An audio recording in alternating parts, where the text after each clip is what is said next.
Hi, and welcome to the Lima Bravo Zero Foxtrot India YouTube channel once again. I am Morton, LB0 Fox India, as you can see down here. I went out and did some parks on the air today, some PODA, and my original plan was to do some filming while being out there, but it was dark when we started the hike, it was cold, it was wet, so didn't really end up filming anything. But instead, I thought I was going to show you what my portable kit looks like. Everything fits into this backpack right here. Not that much, weighs a little bit too much at the moment. I'm still working on optimizing the kit. Hang on and we'll see what's inside. Starting on the outside of the bag, I got this water bottle, standard Camelback water bottle. Holds about a liter of water. Nothing fancy about it. Holds the water, and that's what it's for. Also, in situations where I would need a little bit more water, I have this pouch here. It's a 2-liter water pouch. Packs down really compact when I'm done with it, or if I don't need to bring all the water.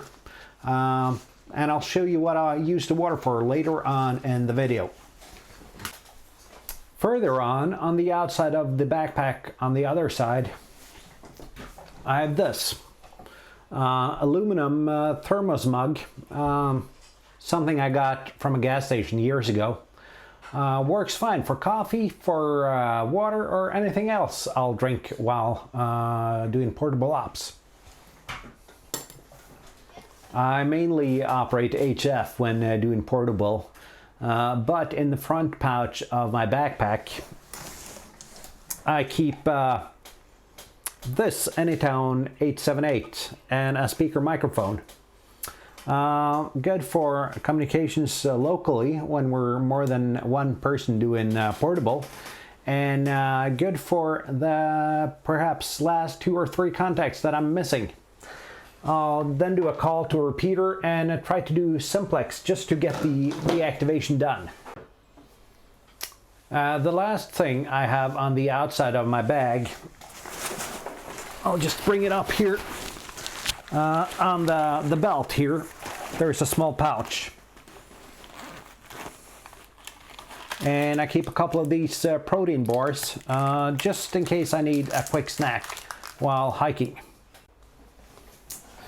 Then it's time to see what's inside the bag. A green plastic bag containing a couple of items. Freeze-dried food, brewing bag coffee, and some beef jerky. I like to be somewhat comfortable when doing portable ops, so I like to make hot food, not because I need to, not because my portable ops are really that long, but just adds a bit of coziness to it. Further on down the bag, I have a pouch here containing probably the most important thing, coax. A couple of different lengths for a couple of different purposes. Depending on what kind of antenna I bring and what my uses are. And I always keep at least one spare coax, because the last thing I want to fail on me while operating is my coax, where I don't really have any other spares. So at least 2 coax cables. Further on, down in the backpack, I have this pouch. This has a couple of items that are useful. First of all, some elastic straps. Really nice to have to secure your antenna pole, and yeah, for securing stuff. Basically, makes you being able to MacGyver some solutions. Then I have my homemade linked dipole. I'll put it over here on the overhead cam just for a second, and let's see. Considering really it's a really easy construction here. It's SO239 on a 3D printed case here. Nothing too fancy. Soda beams, antenna wire, and I have these clips here. Sorry about the quality on my overhead cam. It's just a cheap webcam with automotive connections for clipping on and off the different bands. All in all, it's a solution that I really like. It's lightweight, it's flexible, and it's durable. And if anything breaks, I can 3D print new parts for it. So it's been with me since I started operating portable, and it'll be with me for some time, I think. Also have another solution for portable ops that I sometimes use. You probably saw this on my last POTA video. It's the buddy pole. Not gonna really go into detail on the buddy pole because I've made a separate video on that. So you can just check out my video, which will be right about here, or somewhere when you're done, and you can see what I think about the buddy pole. Also in the antenna pouch here, I have some tent stakes just to secure the pole and guide it. Don't have the pole here, but it's a generic 6-meter telescopic fishing pole. Still nothing too fancy about that, but it works. Sometimes I'll throw a line up in a tree to mount the antenna, and sometimes I'll use the pole, depending on what my options are, where I'm operating. Well, we're not done yet. There are still some items in my backpack.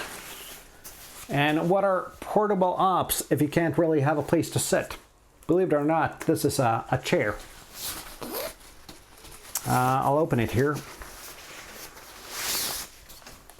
Not the most comfortable chair. Not the biggest chair. Folds out pretty much like this. Put it on the ground and you have a little bit of back support. It's not as comfortable as I would like it to be, but as most other things here, it works. And that's the important part. It's a little bit more comfortable than just sitting on the ground. And also, for a little bit more comfortability, I have this little cushion here.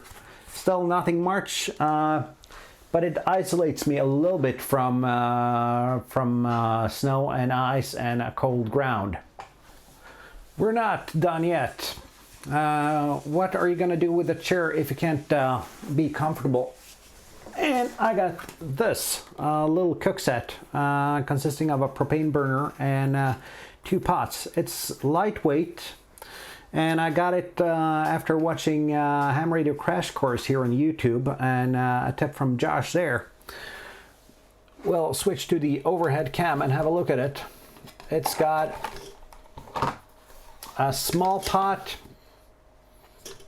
It's got a stand for your gas here, like this.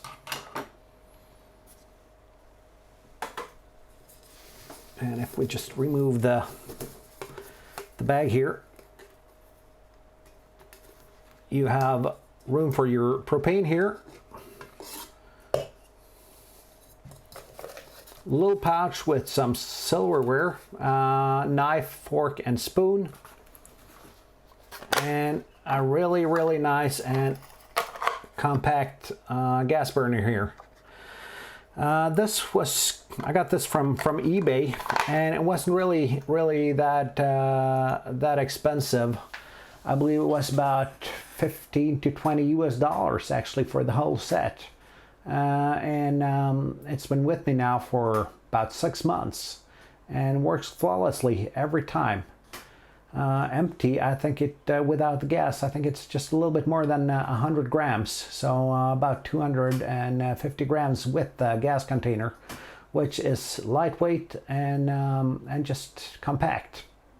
I can really recommend this, and if you're looking for one of these, just comment below and I'll figure out where I got it and how much it really was. But wait, what? All this talk about portable operations and no radio. Well, got that as well. Also, 3D printed case. Xiegu G90. Probably one of my favorite radios. Probably, I like this probably more than the 7300 back here. Amazing radio. 20 watts. Relatively compact. And just performs every time. And with the radio, I have this pouch here, where I keep a couple of things.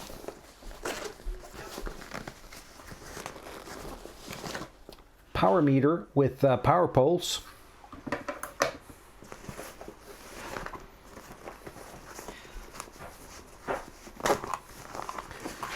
Power cable for the radio, also with power poles. Microphone. And probably my favorite accessory to radio, 3D printed stand.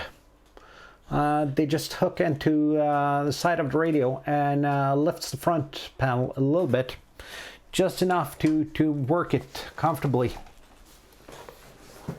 So my G90, probably my favorite radio.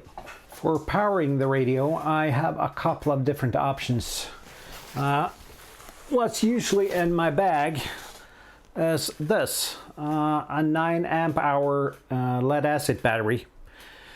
Not a LiFePO lithium ion battery. Just because, well, I had this battery lying around. It was dirt cheap and it works. I got power pole adapters on it, so it just hooks into everything. Gives me a couple hours of operation. Used it today and it gave me about 2.5 hours of operation. Weighs a little bit. It's probably about 4 kilos, so a lot of weight considering that it's only 9 amp hours. Another option for powering my radios, and this is when I'm doing a quick activation. Don't need a lot of power, but I gotta save the weight. You've probably seen one of these before. It's a tool battery, power tool battery, 2 amp hours, 18 volts. And how do I get this to work with the radio that needs 12 volts or 13.8 volts? Well, 3D printer to the rescue again. Printed this bracket for the battery, a buck converter and a 3D printed case. Converts the 18 volts down to 13.8 volts. And it just snaps into the battery like this. Also have a 4 amp hour tool battery that I can use. This was mainly a solution not because tool batteries are particularly cheap, but because I have a lot of tool batteries. So it's just make use of what you got. Works pretty well. There's a little bit of noise, probably about 1 or 2 S levels of noise on the buck converter, so it's not a noise-free solution. But the pros are that it's lightweight and it just works. So that's pretty much what I got in my bag. I've done this for, well, almost a year now, trying to optimize everything, and both on weight and on practicality. And this is what I got. Well, thanks for watching, and if you like this video, please check out my other videos and like and subscribe. And if there's anything, just comment down below. Thanks for watching, and hope you return to the LB0 Foxtrot India YouTube channel.